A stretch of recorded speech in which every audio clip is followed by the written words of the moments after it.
وقال عليه السلام: خالطوا الناس مخالطة إن متم وعها بك وعلكم وإن عشتم حنوا إليكم. لوگوں کے ساتھ اس طرح مل جل کر رہو کہ اگر تم مر جاؤ تو لوگ گریا کریں، اور اگر زندہ رہو تو تم سے ملنے کے مشتاق رہیں۔ اسلام ایک معاشرتی و اجتماعی سوشل مکتب فکر ہے، لہٰذا امام علی علیہ السلام نے اس حکمت میں ہمیں اس اخلاقی نکتے کی طرف متوجہ فرمایا ہے۔ یہ اتنا اہم موضوع ہے کہ امام نے اپنی زندگی کے آخری لمحات میں بھی اسی حکمت سے مشابہ ایک کلمہ کے ذریعے اپنے فرزندوں کو وصیت فرما کر ہمیں ایک بار پھر متوجہ فرمایا کہ لوگوں سے اس طرح ملو کہ اگر تم غائب ہو جاؤ تو لوگ تمہاری ملاقات کے مشتاق رہیں، اور مر جاؤ تو تم پر گریا کریں۔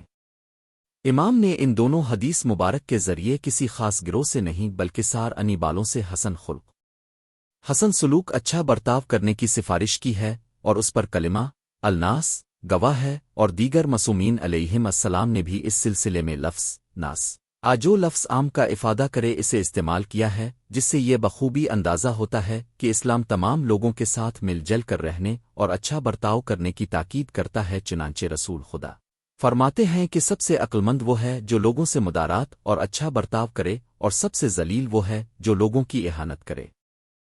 ایک اور حدیث میں امام صادق علیہ السلام نے فرمایا کہ حضرت عیسیٰ ابن مریم نے فرمایا کہ جو تم نہیں چاہتے کہ وہ تمہارے ساتھ ہو وہ تم کسی ایک ساتھ مت کرو۔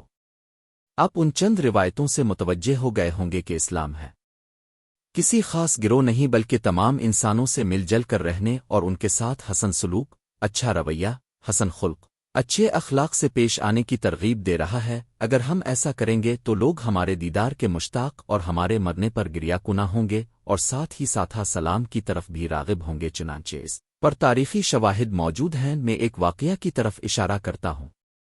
مولائے کائنات ایک سفر میں کافر ذمی کے ساتھ کوفہ تشریف لے جا رہے تھے، اور وہ ہیں اور جب ایک ایسے مقام پر پہنچے جہاں سے راستے جدا ہونے لگے تو امام اسے کافر ذمی چند گام ودا کرنے کے لیے گئے، تو وہ کہنے لگا کہ آپ کو کوفہ جانا تھا، اب میرے ہمراہ کیوں تشریف لا رہے ہیں؟ تو امام نے فرمایا میرے نبی کا یہ فرمان ہے کہ جب کوئی تمہارا ہم سفر ہو تو اسے کچھ دور جا کر ودا کرو۔ اپنے تعجب سے کہا واقعی یہ فرمان نبی ہے؟ تو امام نے فرمایا ہاں۔